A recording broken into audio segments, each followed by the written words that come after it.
नमस्कार साथियों, स्वागत है आपका अपने YouTube चैनल वाईके ऑनलाइन एजुकेशन में। उम्मीद है आप सब स्वस्थ होंगे, मस्त होंगे और अपनी पढ़ाई में व्यस्त होंगे। दोस्तों, आज हम शुक्ल जी के निबंधों के बारे में पढ़ने जा रहे हैं। उम्मीद है आपने पिछली वीडियो जिसमें मैंने आपको शुक्ल पूर्व युग के बारे में बताया था, जिसमें भारतेंद्र युगीन निबंधकार हमने देखे थे, द्विवेदी युगीन निबंधकार हमने देखे थे, और आज हम शुक्ल जी को पढ़ेंगे। तो अगर आपने पिछले वीडियोस नहीं देखे हैं तो आप चैनल पर जाकर के ज़रूर जाकर देख लीजिए, क्योंकि जब तक आप पुरानी चीज़ें नहीं देखेंगे, क्योंकि हम निबंध को एक क्रम से पढ़ रहे हैं, काल विभाजन से शुरू किया था मैंने, तो जब तक आप वो क्रम से नहीं पढ़ेंगे तो तब तक आपको आगे की चीज़ें समझ में नहीं आएंगी। तो इसलिए आप कोशिश करिए पहले पुराने 2 वीडियोज़ ज़रूर देखिए। साथ ही साथ उत्तराखंड साहित्य भी मैंने लगभग कंप्लीट करा दिया है और बहुत जल्दी आपके प्रैक्टिस सेट आपको मिलेंगे। काफ़ी लोग मुझसे रिक्वेस्ट कर रहे थे कि मैम, मैंने आपके कमेंट पढ़े थे तो मैंने देखे तो काफ़ी लोग पूछ रहे थे कि मैम जो है प्रैक्टिस सेट लाइए।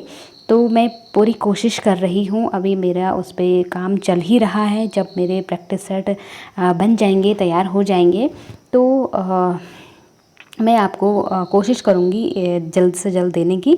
तो आप लोग चिंता मत करिए, मैं पूरी कोशिश कर रही हूँ अपनी तरफ से। जितना भी मुझे समय मिलता है मैं आपके लिए ही कोशिश करती रहती हूँ, मेहनत करती रहती हूँ।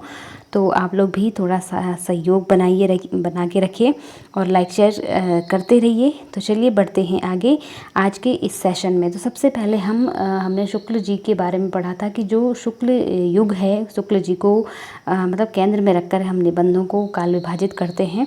तो यहाँ पे भी हम कुछ अब क्योंकि हमारा शुक्ल युग चल रहा है आज, तो हम उस पहले शुक्ल जी के बारे में कुछ सामान्य जानकारी यहाँ देख लेते हैं। आचार्य रामचंद्र शुक्ल के निबंध क्षेत्र में पदार्पण करने से निबंध साहित्य को नया आयाम मिला। तो जैसे मैंने बताया कि क्योंकि केंद्र में कौन है, शुक्ल जी हैं, और उनके पूर्व भी उतने ख़ास निबंध नहीं लिखे गए, उतने फेमस निबंध नहीं लिखे गए, लेकिन उनके बाद जो निबंध लिखे गए, हालांकि शुक्ल जी की बराबरी कोई कर नहीं पाया, लेकिन जो निबंधकार हुए हैं वो बहुत ज़्यादा मात्रा में बढ़ चढ़ कर के आगे हमें देखने को मिलेंगे। ठीक है, तो इसलिए शुक्ल जी को केंद्र में रखा जाता है। अब शुक्ल जी आए तो उसके बाद के जो निबंधकार हुए वो बहुत सारे मतलब उनको एक आइडिया मिल गया कि किस तरह से हमें लिखना चाहिए। तो फिर बहुत सारे विचारधाराएं आई, बहुत सारे प्रकार के निबंध लिखे गए, लेकिन सेंटर में कौन थे? शुक्ल जी थे। ठीक, उम्मीद है आप लोग समझ गए होंगे। तो इस युग में गद्य की भाषा में सृजनात्मक प्रयोग का कार्य आरंभ हुआ। यानी कि जो गद्य की भाषा थी वो क्या हुई, मतलब विकास की चरम सीमा पे, जैसे हम कहते हैं ना। निबंधकारों की देशभक्ति और राष्ट्र प्रेम की भावनाओं के साथ व्यापक मानवीय दृष्टिकोण भी रहा। इसके अतिरिक्त देखिए, शुक्ल युग में रचना विन्यास की दृष्टि से एक अन्य बात भी ध्यान देने योग्य है।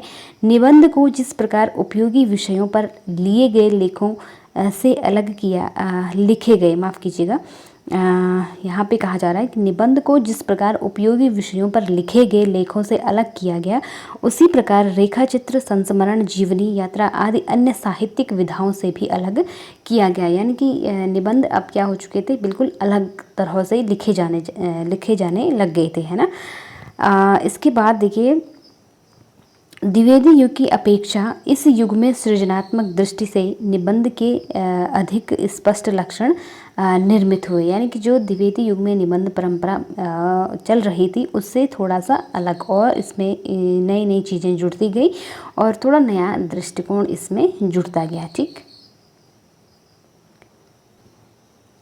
इसके बाद देखिए, शुक्ल युग के निबंधकारों में रामचंद्र शुक्ल, इस लाइन को आप विशेष रूप से ध्यान रखिएगा, ये इम्पॉर्टेंट है। ठीक है, क्योंकि आपको ध्यान रखना है कि शुक्ल युग के निबंधकारों में कौन कौन से आते हैं। तो शुक्ल युग के निबंधकारों में रामचंद्र शुक्ल, गुलाब राय, जयशंकर प्रसाद, सुमित्रा नंदन पंत, सूर्यकांत त्रिपाठी निराला जी, महादेवी वर्मा, प्रेमचंद, शांति प्रिय द्विवेदी, राहुल साकृत्यायन, माखनलाल चतुर्वेदी आदि प्रमुख हैं। तो आगे हम इनको भी पढ़ेंगे, लेकिन आज हम सबसे ज़्यादा जिस पर फोकस करेंगे वो हैं आचार्य रामचंद्र शुक्ल जी। ठीक है, इनका जो जन्म है 1884 और मृत्यु 1941 में हुई थी। चिंतामणि भाग 1, अब इन्होंने जो चिंतामणि निकाला है उसके अनेक भागों में उसका प्रकाशन हुआ है, आगे हम जानेंगे। पहले हम चिंतामणि भाग 1 को देखेंगे। ठीक है, तो जो मतलब रामचंद्र शुक्ल जी, मैं आपको थोड़ा सा बता देती हूँ, जो रामचंद्र शुक्ल जी के जितने भी निबंध हुए हैं ना, उनको उन्होंने चिंतामणि में प्रकाशित किया। अब चिंतामणि कितने भागों में है ये हम एक एक करके जानेंगे। सबसे पहले देखेंगे हम भाग 1 चिंतामणि। ठीक है, तो जो भाग 1 में जो निबंध संग्रहित थे वो थे भाव या मनोविकार, पहला निबंध ये था इनका। तो एक बार किसी एग्ज़ाम में क्वेश्चन पूछा गया था कि भाव या मनोविकार संबंधी निबंध चिंतामणि के किस भाग में प्रकाशित हुए थे। तो चिंतामणि भाग 1 में जो थे वो भाव या मनोविकार संबंधी उनके निबंध प्रकाशित हुए थे। ठीक है, ये संग्रहित थे। उत्साह हो गया, श्रद्धा भक्ति हो गया, ये जिनको मैं आपको बता रही हूँ अंडरलाइन करके, वो बहुत इंपॉर्टेंट है, उन्हें आप ध्यान रखेंगे। ठीक है, और कोशिश करिएगा कि चिंतामणि 1 के अंदर जो निबंध हैं उन्हें 1 के अंदर ही याद रखें, जो 2 में होंगे उनको 2 में ही याद रखेंगे। ठीक है, ऐसा नहीं कि सबको एक साथ मिक्स करके याद रखेंगे। जैसे इसमें जैसे चिंतामणि भाग 1 है, तो मान लो यहाँ से 4 निबंध इम्पॉर्टेंट हैं, तो उन चारों को ही आप याद रखेंगे कि चिंतामणि भाग 1 के ये 4 निबंध हैं, या जितने भी हैं, मतलब 4 तो मैं ऐसे ही एग्जाम्पल के लिए आपको बता रही हूँ। ठीक है, करुणा, लज्जा और ग्लानि, लोभ और प्रीति, घृणा, ईर्ष्या, भय, क्रोध, तो ये देखिए ये क्या है, सारे मनोविकार हैं। ठीक है, इसीलिए इनको कहा जाता है मनोविकार संबंधी, जो ही हमारे मानसिक क्या है विकार हैं कह सकते हैं, है ना। तो आप देख पा रहे होंगे कि हम मानव मन में उत्पन्न होने वाले जितने भी भाव होते हैं वो सारे हैं यहाँ। उत्साह हो गया, श्रद्धा हो गया, भक्ति, करुणा, लज्जा, ग्लानि, लोभ, प्रीति यानी प्रेम, घृणा, ईर्ष्या, भय, क्रोध, तो ये सारे क्या हैं, मानव मनोविकार हैं। तो इसीलिए मनोविकार संबंधी निबंधों को चिंतामणि भाग 1 के अंदर हमें पढ़ने को मिलता है। ठीक, देखिए, और इस प्रकार से देखिए यहाँ से इम्पोर्टेंट एक तो आप याद रखेंगे भाव या मनोविकार, उत्साह, श्रद्धा, भक्ति। ठीक है, ये बहुत इंपॉर्टेंट है। इसके बाद कविता क्या है, कई लोग इस पर कन्फ्यूजन करते हैं कि कविता क्या है, कि क्या है ये, किस विधा की रचना है। कई लोग ये सोचते होंगे कि कहीं ये कविता तो नहीं है, तो लेकिन कविता क्या है क्वेश्चन मार्क आप देख पा रहे होंगे। तो ये शुक्ल जी ने निबंध लिखा है, कविता क्या है, इनका क्वेश्चन ही यही था कि आखिर कविता क्या है। तो इसमें इन्होंने अपने कविता से संबंधित जो इनके विचार हैं वो प्रस्तुत किए थे। ठीक है, तो इसलिए इस निबंध का नाम रखा कविता क्या है। इनका मानना था कि वास्तव में कविता होती क्या है, हर कोई आजकल मतलब उनके दौर में हर कोई कवि बन रहा है, तो आखिर कविता है क्या। तो फिर उन्होंने अपने विचार उस पर व्यक्त किए थे। ठीक, भारतेंदु हरिश्चंद्र, ये भी इम्पॉर्टेंट है, इसे भी ध्यान रखेंगे। ठीक है, तुलसी का भक्ति मार्ग बहुत महत्वपूर्ण है, मानस की धर्मभूमि, ये भी इम्पोर्टेंट है, काव्य में लोक मंगल की साधना अवस्था बहुत ज़्यादा महत्वपूर्ण है। जो भी मैं अंडरलाइन कर रही हूँ ना वो आप एकदम कंठस्थ कर लीजिए। साधारणीकरण और व्यक्ति वैचित्र्यवाद, ये भी महत्वपूर्ण है। इसमें उन्होंने साधारणीकरण, जो काव्य शास्त्र है ना, आपके एलटी के सिलेबस में काव्यशास्त्र नहीं रखा गया है, लेकिन साधारणीकरण काव्यशास्त्र में हमें पढ़ने को मिलता है, यानी असाधारण को साधारण करना ही साधारणीकरण होता है। ठीक है, खैर छोड़िए, ये आपके सिलेबस में नहीं है तो इस पर डिस्कस नहीं करेंगे, है ना। रसात्मक बोध के विविध रूप, तो ये जो मैंने आपको बताया ये चिंतामणि भाग 1 के, वैसे तो सारे निबंध इम्पोर्टेंट है, लेकिन अब आपको तो कुछ तो याद करने की आवश्यकता ही नहीं है। जैसे मनोविकार तो आपको पता ही है, उत्साह, श्रद्धा, भक्ति, करुणा, लज्जा, ग्लानि, लोभ, प्रीति, ये सारे मानव मन के में उमड़ने वाले भाव हैं, तो ये तो ऐसे ही आपको याद हो जाएंगे, है ना। लेकिन जो मैंने बताए वो सारे आपको याद रखने हैं। ठीक, उम्मीद है आपको समझ में आ रहा होगा। दोस्तों थोड़ा सा भी अगर आपको अच्छा लग रहा है ना तो वीडियो को शेयर ज़रूर कीजिए, लाइक भी करते रहें, है ना। चलिए अब देखिए चिंतामणि भाग 2 की अगर हम बात करें तो इसमें जो इनके निबंध हैं वो काव्य में प्रकृति दृश्य इम्पोर्टेंट है, काव्य में रहस्यवाद, काव्य में अभिव्यंजनावाद। तो इसमें ये 3-4 जो निबंध हैं इनके यही महत्वपूर्ण है। ठीक है, काव्य में अभिव्यंजनावाद भी किसी एग्ज़ाम में पूछा गया था कि किसका निबंध है, तो ये भी आप ध्यान रखेंगे। काव्य में रहस्यवाद भी इनका एक निबंध है। ठीक, तो ये किस में है, भाग 2 में है। ठीक, अब हम बात करते हैं शुक्ल जी के बारे में। वैसे तो चिंतामणि की अगर हम बात करें तो चिंतामणि जो है कुल मिलाकर के 4 भागों में प्रकाशित हुआ था। ठीक है, लेकिन जो पहला भाग था इसका, आगे मैं उस पर भी आपको डिस्कस करूँगी। जो चिंतामणि का पहला भाग था उसका प्रकाशन जो है जब शुक्ल जी जीवित थे उनके ही मतलब रेख देखने कह सकते हैं हुआ था। लेकिन इसके बाद जो 3 भाग निकले चिंतामणि के, तो उन सभी का संपादन जो है दूसरे साहित्यकारों ने किया है। ठीक है, आगे हम उस पर बात करेंगे। खैर फिलहाल के लिए हम पहले शुक्ल जी के बारे में कुछ और जानकारी ले लेते हैं। ठीक है, आचार्य रामचंद्र शुक्ल इस युग के प्रतिनिधि निबंधकार हैं। किस युग के? आचार्य शुक्ल जी जो है शुक्ल युग के हैं। ठीक है, निबंध को परिभाषित करते हुए ये लिखते हैं। अब देखिए निबंध के संबंध में इन्होंने क्या परिभाषा दी है। यदि गद्य कवियों की या लेखकों की कसौटी है तो निबंध गद्य की कसौटी। भाषा की पूर्ण शक्ति का विकास निबंधों में ही सबसे अधिक संभव है। तो देखिए इस पंक्ति को तो आप यहाँ तक अगर पूरी याद नहीं पाते तो पूरी याद कीजिए, क्योंकि कभी कभार ऐसा होता है ना कि ज़रूरी नहीं है कि हम केवल एग्ज़ाम की दृष्टि से ही पढ़ें, नॉलेज की दृष्टि से भी थोड़ा बहुत चीज़ें पढ़ लेनी चाहिए, ऐसा मेरा मानना है। क्योंकि हम भविष्य में टीचर मतलब आप लोग टीचर बनने जा रहे हैं, तो नॉलेज अगर ज़्यादा रहे तो ज़्यादा बेहतर होता है, कॉन्फिडेंस बढ़ता है हमारा, है ना। तो कोशिश करिए कि कुछ चीज़ें मतलब नॉलेज के लिए भी पढ़ी जाए, है ना। खैर छोड़िए, देखिए यहाँ पे क्या दिया गया है। अगर आप पूरा याद ना रख सको तो इतना याद ज़रूर रखिए, क्योंकि एग्ज़ाम में इतना ये लाइन जो है इतनी ही पूछी जाती है। ठीक है, कि यदि गद्य, ध्यान से पढ़िए इस लाइन को, यदि गद्य कवियों या लेखकों की कसौटी है तो निबंध क्या है? गद्य की कसौटी है। और सबसे ज़्यादा अगर भाषा का विकास कहीं पर देखा जाता है तो वो निबंध के अंदर ही देखा जाता है, ऐसा शुक्ल जी का मानना है। ठीक है, तो इस लाइन को आप याद रखेंगे, ये पूछी जाएगी कि ये लाइन किसके द्वारा कही गई है।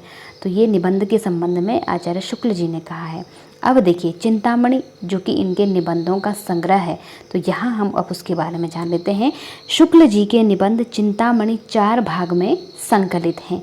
चिंतामणि भाग 1 आचार्य शुक्ल का निबंध संग्रह प्रथमतः विचार वीथि नाम से प्रकाशित हुआ था। तो दूसरी महत्वपूर्ण लाइन आपको ध्यान रखनी है, मतलब यहाँ से एक चीज़ तो ये ध्यान रखेंगे चिंतामणि के बारे में कि चिंतामणि कितने भागों में प्रकाशित हुआ था। तो 4 भागों में प्रकाशित हुआ था।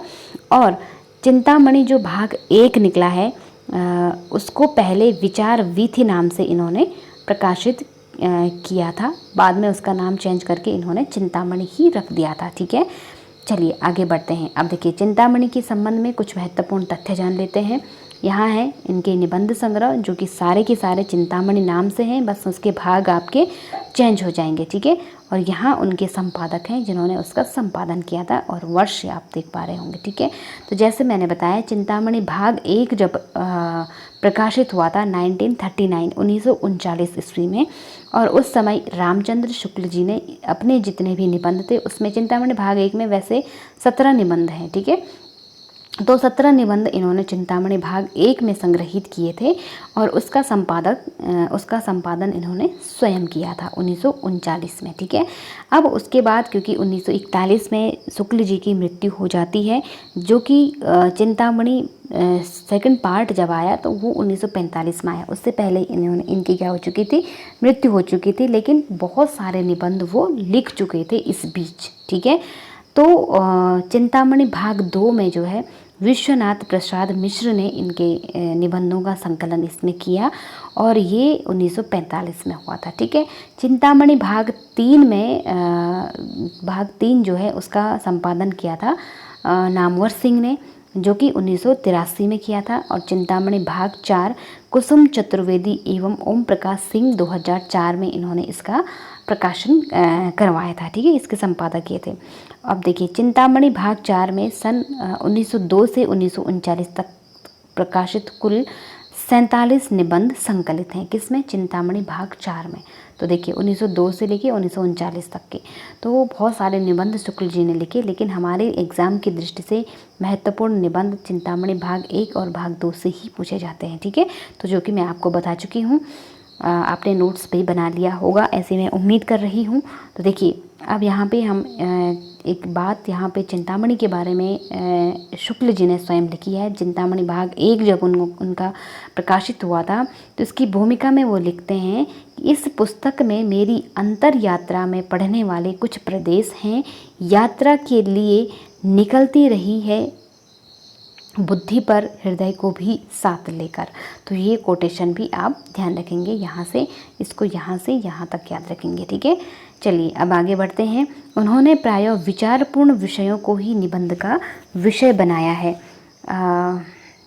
उनके निबंधों का सूत्र या निगमन शैली, निबंधों में जो है सूत्र या निगमन शैली का प्रयोग हुआ है। अब एक सूत्र निबंध लेखन की भी अलग अलग शैलियाँ होती हैं, तो इन्होंने जो है जिस शैली का प्रयोग अपने निबंधों में किया है तो उसका नाम है सूत्र शैली या निगमन शैली। इसको आप ध्यान रखेंगे, ठीक है।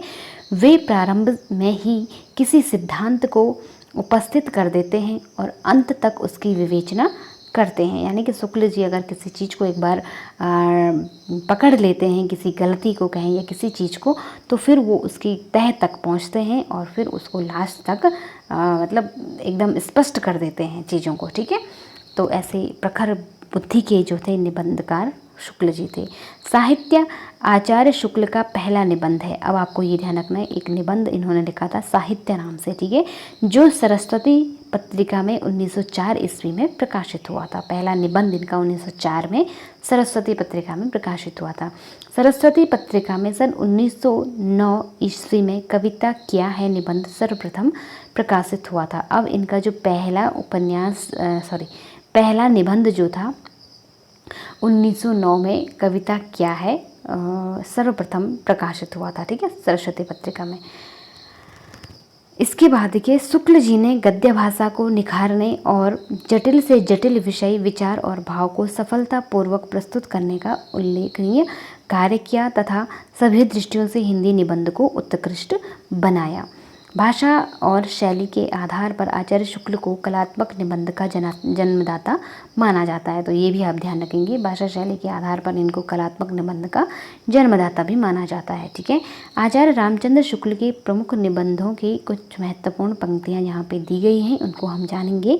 सबसे पहले देखिए, नाना विषयों के बोध का विधान होने पर ही उनसे संबंध रखने वाली इच्छा की अनेक रूपता के अनुसार अनुभूति के भिन्न भिन्न योग संगठित होते हैं जो भाव या मनोविकार कहलाते हैं। तो ये लाइन कुछ खास इंपॉर्टेंट नहीं है, इसलिए इसको छोड़ दीजिए। इसके बाद देखिए ये इंपॉर्टेंट है, वैर क्रोध का आचार या मुरब्बा है, ठीक है। यदि प्रेम स्वप्न है तो श्रद्धा जागरण, ये भी इम्पोर्टेंट है। ये मनोविकार संबंधी निबंधों से इनके लिए गए हैं। श्रद्धा और प्रेम का योग का नाम भक्ति है। तो भक्ति जो निबंध था श्रद्धा भक्ति उससे लिया गया है, ठीक है। भक्ति हृदय से की जाती है, बुद्धि से भक्ति करना ऐसा ही है जैसे नाक से खाना और कान से सूंघना। तो इसका इनका मानना था कि जो श्रद्धा भक्ति निबंध है ना उससे ये पंक्ति ली गई है। तो भक्ति के संबंध में उनका मानना है कि भक्ति हृदय से की जाती है, बुद्धि से अगर यानी दिमाग से अगर आप भक्ति करते हैं तो ऐसा ही है जैसे कि नाक से खाना खाना और कान से सूंघना, है ना। मनुष्य और पशु में मूल अंतर यही है कि मनुष्य चैतन्य तक पहुंचा है जबकि वे नहीं। क्योंकि यहाँ पे क्या करें, मनुष्य और पशु में मूल अंतर यही है कि मनुष्य चैतन्य तक पहुँचा है जबकि वे नहीं। कौन? पशुओं के बारे में कह रहे हैं, ठीक है। करुणाशील और सात्विकता का संस्थापक भाव है। लोभ सामान्योन्मुख होता है और प्रेम विशेषोन्मुख। श्रद्धा का व्यापार स्थल विस्तृत है, प्रेम का एकांत। प्रेम में घनत्व अधिक है, श्रद्धा में विस्तार। जिस प्रकार आत्मा, अब ये बहुत महत्वपूर्ण है, जिस प्रकार आत्मा की मुक्तावस्था ज्ञान दशा कहलाती है उसी प्रकार हृदय की मुक्तावस्था रस दशा कहलाती है। ये बेसिकली उन्होंने रस के संबंध में उन्होंने बात की थी, ठीक है। हृदय की इसी मुक्ति की साधना के लिए मनुष्य की वाणी जो शब्द विधान करती आई है उसे कविता कहते हैं। यानी कि कविता में क्या होते हैं, रस छंद अलंकार सारी चीज़ें होती हैं। तो कविता के संबंध में उन्होंने इस तरह से अपना विचार व्यक्त किया था, ठीक है। अब हम जानेंगे शुक्ल युग के कुछ अन्य महत्वपूर्ण निबंधकारों के बारे में। शुक्ल जी के बारे में जो भी इंपॉर्टेंट चीज़ें थी मैं आपको बता चुकी हूँ, ठीक है। बाबू गुलाब राय, इनकी जो, अब मैं यहाँ से आगे जितने भी निबंधकार होंगे उनकी केवल इम्पोर्टेंट चीज़ें ही, इम्पोर्टेंट निबंध ही मैं आपको बताऊंगी। बाकी अगर आपको नोट डाउन करने हैं तो आप ज़रूर कीजिए, क्योंकि एक नज़र आपको ध्यान रहना चाहिए, ठीक है। लेकिन इम्पोर्टेंट चीज़ें आप ज़रूर नोट डाउन करते रहिए। तो बाबू गुलाब राय का जो है ठलुआ क्लब एक तो इम्पोर्टेंट है। फिर निराशा क्यों, इम्पोर्टेंट है। मेरी असफलताएं, ये भी बहुत महत्वपूर्ण है, ठीक है। कुछ उतले कुछ गहरे, मेरे मकान, मेरे नापिताचार्य, मेरी दैनिकी का एक पृष्ठ, प्रीति भोज, अध्ययन और आस्वाद, प्रबंध प्रभाकर, मेरे निबंध। तो इनमें इम्पोर्टेंट जो थे वो मैं बता चुकी हूँ आपको। जयशंकर प्रसाद जी भी शुक्ल युग के निबंधकार हैं। काव्य कला और अन्य निबंध है वैसे इसका नाम, काव्य और कला तथा अन्य निबंध। तो ये भी इनका बहुत महत्वपूर्ण है। यथार्थवाद और छायावाद, ये इम्पोर्टेंट है, ठीक है। रहस्यवाद भी इम्पोर्टेंट है जयशंकर प्रसाद का। तो इनके इन निबंधों को आप ध्यान रखेंगे, ठीक। इसके बाद अगला देखिए, चतुर्सेन शास्त्री जी के है अंतस्थल, तरलाग्नि, मरी खाल की हाय। तो अंतस्थल आप ध्यान रखेंगे, ठीक है। इसके बाद आगे बढ़ते हैं, सूर्यकांत त्रिपाठी निराला जी के निबंधों की बात करें तो चाबुक इनका एक बहुत फेमस निबंध रहा है। बाकी निराला जी तो अपने काव्य लेखन के लिए ज़्यादा प्रसिद्ध थे, तो निबंध के क्षेत्र में इनको बहुत ज़्यादा प्रसिद्धि नहीं मिली थी, ठीक है। सुमित्रा नंदन पंत जी का भी एक ही निबंध जो मैं कहूँगी कि बहुत महत्वपूर्ण है, 60 वर्ष एक रेखांकन, 1960 में ही।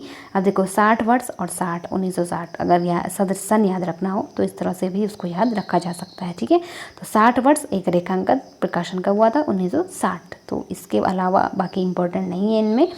चलिए, इसके बाद देखिए, पीताम्बर दत्त बड़थवाल ने मकरंद नाम से एक निबंध लिखा था, इसको आप ध्यान रखेंगे, ठीक है। शांतिप्रिय द्विवेदी, कवि और काव्य, साहित्यिक, जीवन यात्रा, संचारणी, युग और साहित्य इम्पोर्टेंट है, ठीक है। सामयिकी, धरातल, प्रतिष्ठान, साकल्य और आधान भी आप ध्यान रखेंगे। वृत्त और विकास, ये भी महत्वपूर्ण है, ठीक है। तो जो मैंने बताया महत्वपूर्ण वो आप ध्यान रखेंगे। महादेवी वर्मा, ये भी इसी युग की निबंधकारा थी और कह सकते हैं लेखिका थी, निबंधकार कहें या लेखिका कहें एक ही बात है। इनके निबंध जो है ना बहुत महत्वपूर्ण है। श्रृंखला की कड़ियाँ 1942, इनको आप सन सहित याद रखेंगे क्योंकि एक एग्ज़ाम में इधर आपके इनकी रचनाएं दी हुई थी महादेवी जी की और इधर इनके सन दिए हुए थे, तो आपको इस तरह से मिलान करने के लिए आएगा। तो इनकी जो निबंध हैं उनको सन सहित याद रखेंगे आप, ठीक है। श्रृंखला की कड़ियाँ 1942, छंदा 1957, साहित्यकार की आस्था 1964, संभाषण 1975, भारतीय संस्कृति के स्वर 1984, संकल्पिता 1968, ठीक है। तो ये जो इम्पोर्टेंट है वो यही है।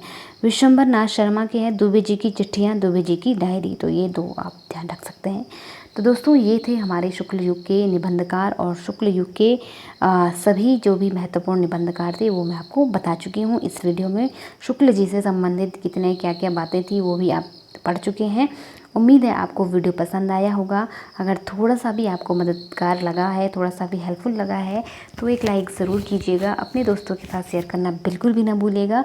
अगर यहाँ से कुछ छूट गया होगा तो मैं अगले वीडियो में आपसे ज़रूर डिस्कस करूँगी। वैसे तो कुछ छूटा नहीं है, फिर भी अगर कुछ लगेगा तो ज़रूर बताऊँगी। और प्रैक्टिस सेट आपको बहुत जल्दी मिलने वाले हैं। आप लोग चैनल पर बने रहिए और अपने दोस्तों के साथ शेयर करते रहिए। मिलते हैं अगले सेशन में अगले वीडियो के साथ। तब तक के लिए आप लोग पढ़ते रहें, अपना और अपनों का ध्यान रखें। नमस्कार।